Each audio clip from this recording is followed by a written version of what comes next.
ये कहानी है एक ऐसे लड़के की जो नजर तो इंसान आता है पर असल में वो एक खूंखार माउंटेन लॉयन है। वो इंसानी रूप धारण कर एक परिवार के साथ रह रहा था। एक रात उसे एक अजीब सा ख्वाब आता है जिसमें वो अपनी असली पूमा फैमिली के साथ था। उसके पिता उसे वार्न करते हैं कि इंसानों की बस्ती में जाना खतरे से खाली नहीं, मगर जय उनकी नसीहत को अनसुना कर इंसानों की दुनिया में चला आया। अचानक उसकी नींद टूटती है और वो हड़बड़ाकर बिस्तर से नीचे गिर जाता है। खैर, वो अपनी इंसानी फैमिली के पास गया और नाश्ता करने लगा। कुछ ही देर बाद वो अपनी सौतेली माँ एना और बहन मेलोडी के साथ हाई स्कूल में दाखिला लेने के लिए निकल पड़ा। सफर के दौरान जय ने गौर किया कि दो कौवे लगातार उनकी गाड़ी का पीछा कर रहे थे। जय के जहन में चिंता होने लगी कि आखिर ये माजरा क्या है। रात होने पर वो एक होटल में रुके। वहाँ एना क्लियर वाटर हाई स्कूल के बारे में जानकारी पढ़ रही थी। जय ने धीरे से कहा, माँ, स्कूल में मेरा दाखिला होने के बाद आपकी सबसे बड़ी मुश्किल हल हो जाएगी। एना ने बड़े प्यार से उसे टोका, कैसी फजूल बातें कर रहे हो जय, मैं तुम्हें अपने सगे बेटे की तरह चाहती हूँ। अगर तुम्हें स्कूल में अच्छा न लगे तो बेझिझक बताना, मैं तुम्हें फौरन घर ले आऊंगी।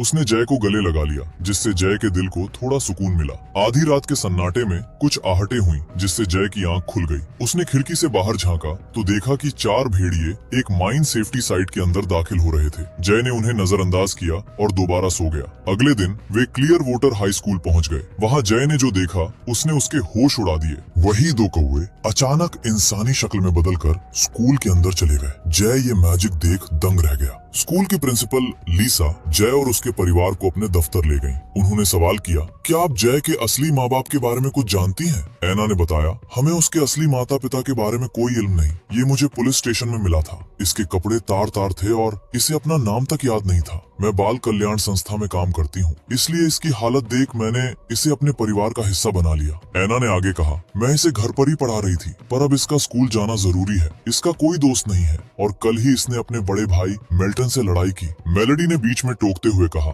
मॉम, जय को इतना तेज गुस्सा आया था कि उसने भाई का चेहरा खरोंच डाला। एना ने मेलोडी को खामोश कराया और उलझन भरे अंदाज में कहा, मुझे समझ नहीं आता कि जय ने उसे इतना जख्मी कैसे किया। इसके नाखून तो इतने बड़े भी नहीं है। प्रिंसिपल लीसा मुस्कुराई और बोली, मैंने ये स्कूल 3 साल पहले उन बच्चों के लिए शुरू किया था जिन्हें लगता है कि वो दूसरों से अलग है। मेरा मानना है कि हमारा स्कूल जय के लिए बेहतरीन रहेगा। एना ने हैरानी से पूछा, पर आपको हमारे बारे में पता कैसे चला? लीसा ने जवाब दिया, मैं उन सब पर नजर रखती हूँ जिनके पास स्पेशल पावर्स होती हैं। आपको जय की फीस की फिक्र करने की जरूरत नहीं है। आप एंड्रू मिलिंग को तो जानती ही होंगी, वो कई बड़ी कंपनियों के मालिक हैं और हमारे स्कूल के पेट्रन भी हैं। जय को यहाँ लाने का मशवरा उन्हीं का था। ये सुनकर जय और एना के चेहरों पर खुशी आ गई। लीसा ने एना और मेलोडी को बाहर भेज दिया और जय से मुखातिब होकर कहा, तुम्हारे बारे में जानकर मैं यकीन से कह सकती हूँ कि तुम एक शिकारी यानी प्रेडेटर हो। जय सन्न रह गया। उसने पूछा, आपको ये सब कैसे मालूम? लीसा ने राज खोलते हुए कहा, जय, इस स्कूल में मौजूद हर शख्स एक शेप शिफ्टर है। हम अपनी मर्जी से इंसान से जानवर बन सकते हैं, इसीलिए हमें वुड वॉकर्स कहा जाता है। अब बताओ, तुम्हारी असलियत क्या है? जय ने धीरे से कबूल किया, मैं एक पूमा हूँ। लीसा ये सुनकर बेहद खुश हुई। उन्होंने तसल्ली दी, अब घबराने की जरूरत नहीं, हम तुम्हें दोनों दुनियाओं में तालमेल बिठाना सिखाएंगे। तुम अपनी मर्जी से ट्रांसफॉर्म हो सकोगे। वैसे क्या तुम्हारी फैमिली को तुम्हारी हकीकत पर कोई शक है? जय ने कहा, नहीं, उन्हें अंदाजा भी नहीं कि मैं एक पूमा हूँ। उन्हें बस ये लगता है कि मैं थोड़ा अजीब हूँ। लीसा ने समझाया, ये अच्छी बात है क्योंकि इंसान समझते हैं कि हमारे जैसा कोई वजूद ही नहीं है। अगर उन्हें पता चल गया तो हमारे लिए मुसीबत खड़ी हो जाएगी। तभी अचानक एक तेज अलार्म गूंज उठा। जय को उस आवाज से काफी तकलीफ होने लगी। लीसा उसे बाहर ले गई जहां बहुत सारे वुड वॉकर्स अपने एनिमल फॉर्म्स में मौजूद थे। वहां एना और मेलोडी भी खड़ी थीं और उन्हीं की मौजूदगी की वजह से वो अलार्म बज रहा था। लीसा ने उसे बंद किया और एक स्टूडेंट को उन्हें वहां से ले जाने को कहा। लीसा ने जय को बताया, ये सब तुम्हारी तरह वुड वॉकर्स हैं और ये अलार्म हमें इंसानों की मौजूदगी की इत्तला देता है। दोनों स्कूल के अंदर जाने लगे।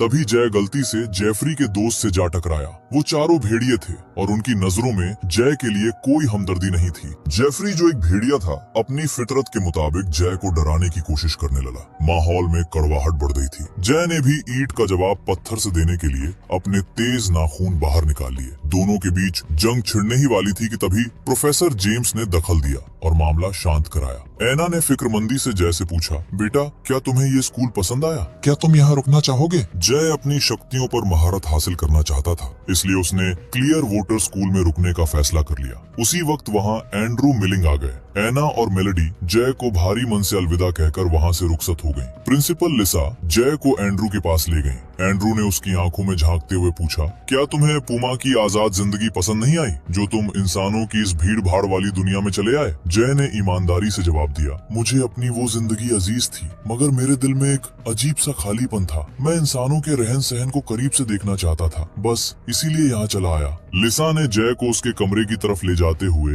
एक राज की बात बताई कि एंड्रू भी उसकी तरह एक पूमा ही है। उसे कमरे में छोड़कर लिसा चली गई। तभी एक नन्ही गिलहरी खिड़की से अंदर आई और जय को दूसरी तरफ मुड़ने का इशारा कर पलक झपकते ही एक लड़की में बदल गई। उसने मुस्कुराकर कहा, मेरा नाम होली है। तभी जय का रूममेट वहाँ पहुँचा, जो एक खरगोश था। जैसे ही उसे पता चला कि उसका रूममेट एक खूंखार पूमा है, उसके हाथ पांव फूल गए और वो जान बचाकर वहाँ से भाग निकला। उसे डर था कि कहीं जय उसे अपना निवाला न बना ले। खैर, होली ने जय को स्कूल की पोशाक दी और उसे शेप शिफ्टिंग क्लास के लिए ले गई। रास्ते में उनकी मुलाकात लू से हुई, जो एक एल्क हिरन की प्रजाति थी। लू ने एक चौंकाने वाली खबर दी, कल रात फिर से इंसानों की माइन पर हमला हुआ है। जय समझ गया कि ये वही हमला था जिसका मंजर उसने पिछली रात देखा था। होली ने जय को हिदायत दी, हमारी क्लास के मास्टर एलवुड हैं और लू उन्हीं की बेटी है, इसलिए बेहतर होगा कि तुम उनके सामने लू से ज्यादा गुफ्तगू न करो। क्लास शुरू हुई और एलवुड ने जय को अपने असली जानवर के रूप में आने को कहा। तभी ब्रैंडन नाम का एक लड़का अपनी बाइसन जंगली भैंस फॉर्म में आ गया, मगर वो दोबारा इंसान नहीं बन पा रहा था और झेप कर वहाँ से चला गया। जय को भी पूमा बनने में मुश्किल हो रही थी। वो हार मानकर जाने लगा, पर लिसा ने उसे रोक लिया। उन्होंने जय से कहा, अपनी आंखें बंद करो और अपनी पूमा फैमिली को याद करो। उस गहरे ध्यान में जय को अपना असली नाम याद आया, कैराग। यादों के उस सैलाब ने अपना असर दिखाया और जय यानी कैराग एक शानदार पूमा में तब्दील हो गया। लिसा और एंड्रू ये देखकर बेहद खुश हुए। देखते ही देखते बाकी स्टूडेंट भी अपने अपने जंगली रूपों में आ गए। खुद प्रिंसिपल लिसा एक ईगल बन गई और ऊंचाई से सबको स्कूल की अहमियत समझाने लगी। दिन ढला और सब अपने कमरों की ओर चल दिए। कैराग का पुराना रूममेट तो डर के मारे लौटकर नहीं आया, इसलिए अब ब्रैंडन उसका नया साथी बना। जल्द ही कैराग, होली और ब्रैंडन की पक्की दोस्ती हो गई। कैंटीन में कैराग की नजर उन दो कौवों पर पड़ी, शैडो और रिंग, जो साये की तरह उस पर नजर रखे हुए थे। वहीं दूसरी तरफ जेफरी और उसके साथी एक मासूम स्टूडेंट को तंग कर रहे थे। कैराग ने बीच बचाव किया तो भेड़ियों का वो झुंड कैराग पर बरस पड़ा।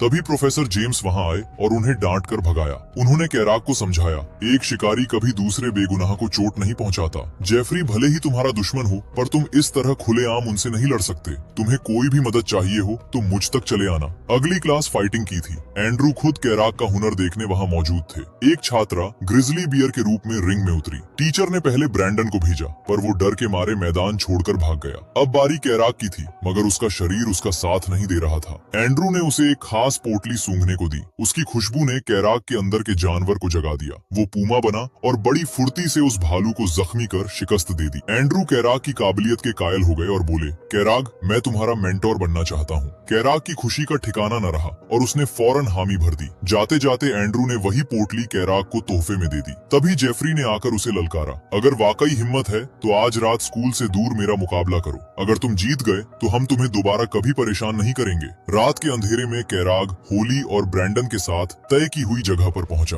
मुकाबला शुरू हुआ, पर जेफरी ने धोखाधड़ी की। उसने अकेले लड़ने का वादा किया था, मगर उसके चारों साथी भेड़ियों ने मिलकर कैराग पर धावा बोल दिया। दोस्त को मुसीबत में देख ब्रैंडन भी अपनी विशाल बाइसन फॉर्म में आया और भेड़ियों को तहस नहस करने लगा। इसी अफरा तफरी का फायदा उठाकर कैराग ने जेफरी को दबोच लिया। अब जेफरी के पास सरेंडर करने के अलावा कोई चारा नहीं था। वो अपनी हार मानकर साथियों के साथ दुम दबाकर भाग गया। उन्हें लगा कि किसी को पता नहीं चला, मगर दूर एक उल्लू की तेज आंखें ये सारा मंजर देख रही थीं। अगले दिन क्लास में माहौल कुछ भारी था। प्रोफेसर जेम्स की बाज जैसी नजरों से कैराग और जेफरी के जख्म छिप न सके। उन्हें अंदाजा हो गया कि रात में कोई बड़ी जंग हुई है। उन्होंने सख्ती दिखाते हुए पांचों को फौरन डॉक्टर के पास भेज दिया। उसी दोपहर एंड्रू मिलिंग कैराग को अपने साथ बाहर ले गया। कैराग के जहन में एक सवाल बार बार कौंध रहा था। उसने पूछ ही लिया, एंड्रू, आप मेरी इतनी मदद क्यों कर रहे हैं? एंड्रू ने उसकी आंखों में देखते हुए बड़ी संजीदगी से कहा, कैराग, मुझे एक बहुत जरूरी मकसद को अंजाम देना है और उस मिशन में मुझे तुम्हारी काबिलियत की जरूरत है। क्या तुम मेरा साथ दोगे? कैराग ने बिना सोचे समझे हामी भर दी। जब एंड्रू उसे वापस स्कूल छोड़कर गया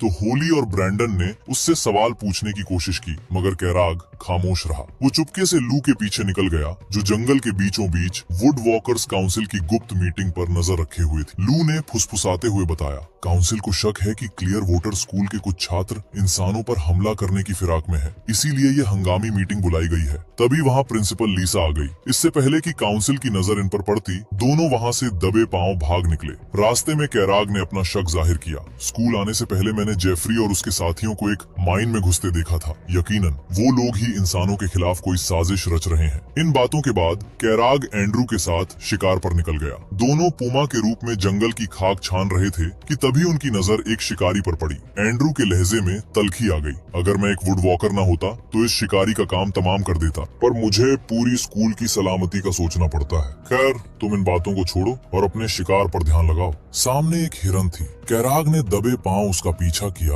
और बड़ी फुर्ती से उसे अपना शिकार बना लिया। वापस इंसानी रूप में आते वक्त कैराग थोड़ा भावुक हो गया। उसने पूछा, मुझे अपनी इंसानी फैमिली की बहुत याद आती है, क्या आपकी भी कोई फैमिली थी? एंड्रू की आंखों में एक पुराना दर्द चमक उठा। मेरी एक बीवी और नन्ही सी बेटी थी जिन्हें बेरहम शिकारियों ने मार डाला। इसीलिए मैं इन इंसानों को खदाने बनाने से रोक रहा हूँ, ताकि जानवर अपनी सरजमीन पर चैन की सांस ले सके। स्कूल लौटकर कैराग ने बड़े गर्व से अपने पहले शिकार का जिक्र किया, मगर ये सुनकर लू नाराज होकर वहाँ से चली गई। कैराग उसे मनाने बढ़ा तो होली ने उसे रोक लिया। उसने एक कड़वा सच बताया, कैराग, लू की माँ को एक पूमा ने ही मारा था। वो उस जख्म को आज तक नहीं भूल पाई है, इसीलिए प्रोफेसर एलवुड ने उसे तुमसे दूर रहने की नसीहत दी है। कैराग उसे समझाने के लिए पीछे भागा, पर लू दुखी थी और एल्क बनकर घने जंगल में ओझल हो गई। रात के सन्नाटे में कैराग ने जेफरी और उसके साथियों को कहीं जाते देखा। वो चुपके से उनके पीछे हो लिया। वो भेड़िए एक माइन ऑफिस में तोड़ फोड़ कर रहे थे। कैराग को वहाँ देख जेफरी ने उस पर हमला कर दिया, मगर ऐन वक्त पर एंड्रू ने आकर मामला संभाल लिया। एंड्रू उन्हें अपने घर ले गया। उसने भेड़ियों को तो वापस भेज दिया,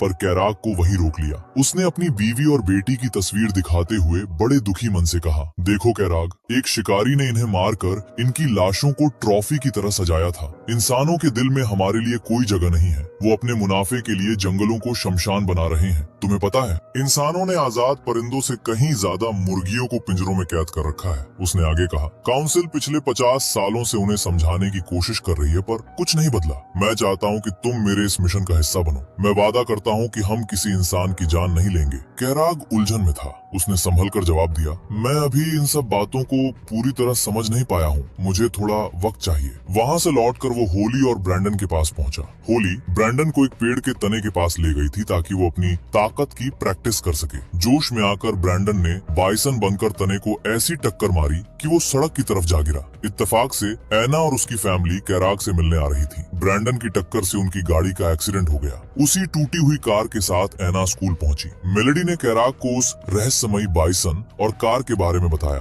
पर कैराग खामोश रहा। एना ने मुस्कुराते हुए कहा, कैराग, हम अगले हफ्ते हाइकिंग पर जा रहे हैं, क्या तुम हमारे साथ चलोगे? कैराग फौरन मान गया। उसकी खुशी देख मेलेडी ने उसे तोहफे में एक यूनिकॉर्न दिया और फिर वे वहाँ से विदा हो गए। होली और ब्रैंडन ने कैराग का दिल टटोलने की कोशिश की, उसकी असली फैमिली के बारे में सवाल पूछे, पर उसने अपनी खामोशी नहीं तोड़ी और तेजी से घने जंगल की ओर निकल गया। वो अपनी पूमा फॉर्म में पहाड़ों की ऊंचाइयों पर आजाद घूमना चाहता था। तभी विंग उसे ढूंढते हुए वहाँ पहुंची और उसे वापस स्कूल चलने की ताकीद करने लगी। तभी फिजाओं में एक मनहूस सी गूंज सुनाई दी। एक शिकारी ड्रोन और कुछ शिकारी कुत्ते उनके पीछे पड़ चुके थे। बचने के लिए कैराग और विंग एक ऊंचे पेड़ की ओट में छिप गए। कुत्ते तो उन्हें सूंघ न सके, पर वो कमबख्त ड्रोन उनके बिल्कुल करीब आ चुका था। विंग ने फुर्ती दिखाई और झपट्टा मारकर उस ड्रोन को जमीन पर दे मारा। कैराग स्कूल की तरफ भागा, पर शिकारी उस पर अंधाधुंध गोलियां बरसाने लगे। भागते भागते वो पसीने से तरबतर और बुरी तरह निढाल हो चुका था, जबकि शिकारी कुत्ते उसकी गर्दन तक पहुंचने ही वाले थे। तभी शैडो कौवा वहां पहुंचा और कैराग का बैग फेंकते हुए चिल्लाया, कैराग, तुम्हें फौरन इंसान बनना होगा, वरना ये कुत्ते तुम्हें फाड़ डालेंगे। कैराग की हिम्मत जवाब दे चुकी थी। वो चाहकर भी खुद को ट्रांसफॉर्म नहीं कर पा रहा था, मगर तभी बैग से मेलेडी का दिया हुआ वो नन्हा सा यूनिकॉर्न बाहर गिरा। उसे देखते ही कैराग को अपनी इंसानी फैमिली की मोहब्बत याद आई और देखते ही देखते वो इंसान में बदल गया। कुत्तों ने एक इंसान को देख अपना इरादा बदल लिया और वहाँ से चले गए। कैराग इस कदर थक चुका था कि वहीं बेसुध होकर गिर पड़ा। जब उसकी आंख खुली तो वो एंड्रू के घर में था। होश आते ही कैराग ने सहमे हुए लहजे में कहा, एंड्रू, वो शिकारी पूरी तैयारी के साथ आए थे। कहीं ऐसा तो नहीं कि मेरी पूमा फैमिली भी आपकी बीवी और बेटी की तरह उनका शिकार बन गई? एंड्रू ने उसे हौसला बंधाया, फिक्र ना करो, मैंने अपनी टीम को तुम्हारी फैमिली की तलाश में भेजा है। जल्द ही कोई अच्छी खबर मिलेगी, मगर फिलहाल हमें इन बेदर्द इंसानों को रोकना होगा। अगर इन्होंने ये माइन खोद ली तो जंगली बेजुबानों का यहाँ जीना दूभर हो जाएगा। शिकारियों के उस जानलेवा हमले के बाद कैराक का खून खौल उठा और वो एंड्रू की मदद के लिए तैयार हो गया। जेफरी और उसका पूरा झुंड भी वहाँ पहुँच चुका था। एंड्रू ने सबको हिदायत दी, हमारा मकसद किसी की जान लेना नहीं, बल्कि उनकी मशीनों और सामान को नेस्तनाबूद करना है, ताकि वो यहाँ काम न कर सके। कैराक कुछ पूछना चाहता था, पर जेफरी उससे उलझ पड़ा। एंड्रू ने दखल देते हुए कहा, अगर ये मिशन कामयाब करना है तो आपसी रंजिशों को भुलाकर एक होना होगा। तभी ऐना का फोन आया। वो चहकते हुए बोली, कैराग, मैं स्कूल आ रही हूँ, फिर हम सब हाइकिंग पर चलेंगे। मगर कैराग ने बड़े रूखे अंदाज में मना कर दिया और फोन काट दिया। ऐना सन्न रह गई। उसे समझ नहीं आया कि उसके लाडले को अचानक क्या हो गया है। होली और ब्रैंडन कैराग को ढूंढते हुए एंड्रू के घर तक आ पहुँचे। होली ने हैरानी से पूछा, तुम यहाँ क्या कर रहे हो और ये गाड़ियाँ कहाँ जाने की तैयारी में है? कैराग ने नजरें चुराते हुए कहा, हम बस घूमने जा रहे हैं, तुम दोनों यहाँ से चले जाओ वरना खतरे में पड़ जाओगे। ब्रैंडन को उसकी ये बेरुखी चुभ गई और वो गुस्से में वहाँ से चला गया। होली भी उसके पीछे निकल गई। कैराग अब एंड्रू की टीम के साथ माइन साइट पर था। रास्ते में उसने जेफरी की दोस्त टिकानी से उसकी कहानी पूछी। टिकानी ने बताया, मेरे गांव के सभी लोग वुड वॉकर्स हैं, उन्होंने ही मुझे क्लियर वाटर स्कूल भेजा है ताकि मैं अपनी ताकतों पर काबू पा सकूं। कैराग ने कहा, तुम तो इतनी समझदार हो, फिर उस बेवकूफ जेफरी के साथ क्यों रहती हो? टिकानी मुस्कुराई, कैराग, भेड़िए हमेशा झुंड में रहते हैं, एक तन्हा पूमा होने के नाते शायद तुम ये वफादारी नहीं समझ पाओगे। वे सब उस जगह पहुंच गए जहां मजदूर बड़ी बेरहमी से पेड़ों को काट रहे थे। ये मंजर देख वुड वॉकर्स के सीने में आग सुलगने लगी। वहां लकड़ियों का एक विशाल ढेर लगा था। एंड्रू ने हुक्म दिया, हम इन लकड़ियों को खाई में गिरा देंगे ताकि इंसानों का बड़ा नुकसान हो, पर उससे पहले यहाँ मौजूद हर इंसान और बेगुनाह जानवर को यहाँ से खदेड़ दो। कैराग जानवरों को भगाने के लिए इलाके का मुआयना कर ही रहा था कि अचानक उसकी नजर नीचे पहाड़ की तलहटी पर पड़ी। उसके पैरों तले जमीन खिसक गई। वहाँ ऐना अपनी फैमिली के साथ हाइकिंग कर रही थी। कैराग बदहवास होकर एंड्रू के साथी डेरेक के पास भागा। डेरेक,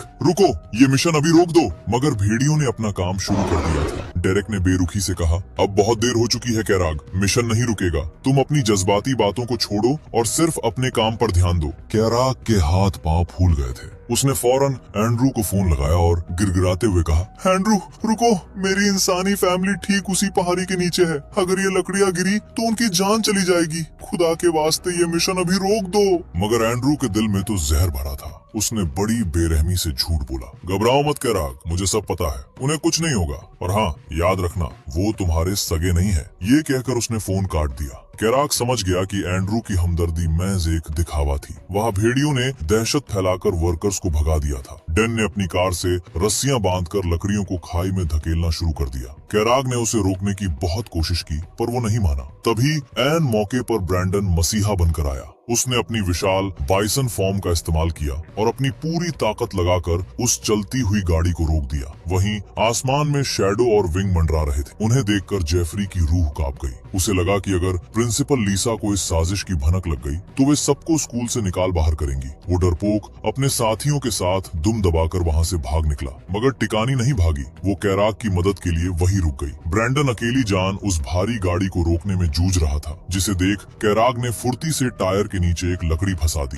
होली भी जान हथेली पर लेकर कार के अंदर घुसी ताकि डेन को रोक सके, पर उस जालिम ने उसे उठाकर खाई में फेंक दिया। शुक्र है कि टिकानी ने वक्त रहते उसे थाम लिया। तभी लू वहाँ पहुंची और डेरेक का रास्ता रोकने लगी। डेरेक गुस्से में ग्रिजली बियर बन गया और लू को खाई में गिराने ही वाला था कि ब्रैंडन ने एक जोरदार टक्कर मारकर उसे दूर फेंक दिया। कैराग ने भी पूमा बनकर डेन को वहाँ से खदेड़ दिया। तभी एंड्रू खुद पूमा बनकर वहाँ आया। उसने नफरत में आकर टायर के नीचे लगी लकड़ी हटा दी, जिससे कार धीरे धीरे पीछे सरकने लगी। कैराग और एंड्रू के बीच एक भयानक जंग छिड़ गई। एक तरफ लालच था और दूसरी तरफ अपनों को बचाने की तड़प। मगर अफसोस, भारी लकड़ियां खाई में गिर ही गईं। कैराग ने अपनी लड़ाई छोड़ी और बिजली की तेजी से ऐना को बचाने के लिए नीचे कूदा। ऐना ने मौत को अपनी तरफ आते देख लिया था। वो डोनाल्ड और मिल्टन को लेकर एक पेड़ की ओट में छिप गई, पर मेलेडी, उसने हेडफोन लगा रखे थे, उसे कुछ सुनाई नहीं दे रहा था और मौत की लकड़ियां बस उसे कुचलने ही वाली थीं। तभी एक साए ने छलांग लगाई।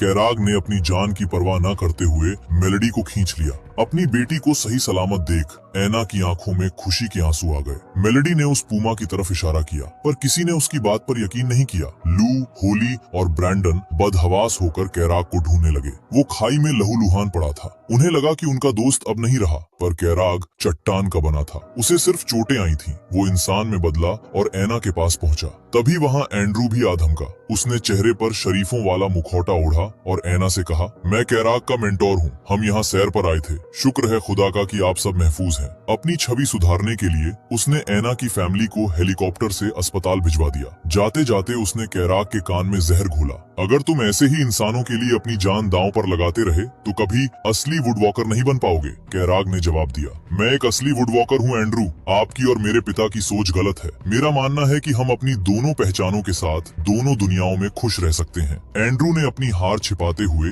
एक आखिरी पत्ता फेंका। तुम्हारी इस इंसानी वफादारी के बदले मैं तुम्हें तुम्हारी असली फैमिली का पता बताता हूँ। मेरे जासूसों ने 3 पूमा देखे हैं। यकीन मानो वो तुम्हारे अपने हैं। तभी लिसा और जेम्स वहाँ पहुँचे। एंड्रू ने झूठ की चादर ओढ़ते हुए कहा कि कैराग की वजह से आज किसी को चोट नहीं आई। होली लिसा को सब सच बताना चाहती थी, पर कैराग ने उसे रोक दिया। उसे अपनी असली फैमिली तक पहुँचने के लिए अभी एंड्रू की जरूरत थी। लिसा को शक तो हुआ, पर वो खामोश रही। वापसी के सफर में लू ने पूछा, कैराग तुमने एंड्रू की असलियत क्यों छिपाई? कैराग की आंखों में उम्मीद की चमक थी। मुझे अपनों को ढूंढना है। मैं चाहता हूँ कि मेरे सगे पिता मुझे समझे। जंग के इन लम्हों ने लू और कैराग को करीब ला दिया था। उनके बीच प्यार का इजहार होने ही वाला था कि शरारती होली ने बीच में आकर उन्हें टोक दिया। वे सब वापस स्कूल पहुंचे, जहां कैराग की बहादुरी के चर्चे आम थे। जो कल तक उसे नफरत की निगाह से देखते थे, आज वो भी उसके मुरीद बन चुके थे। यहाँ तक कि प्रोफेसर एलवुड ने भी उसकी जमकर तारीफ की। कैराग ने साबित कर दिया कि वो सिर्फ एक शिकारी नहीं बल्कि एक रक्षक है।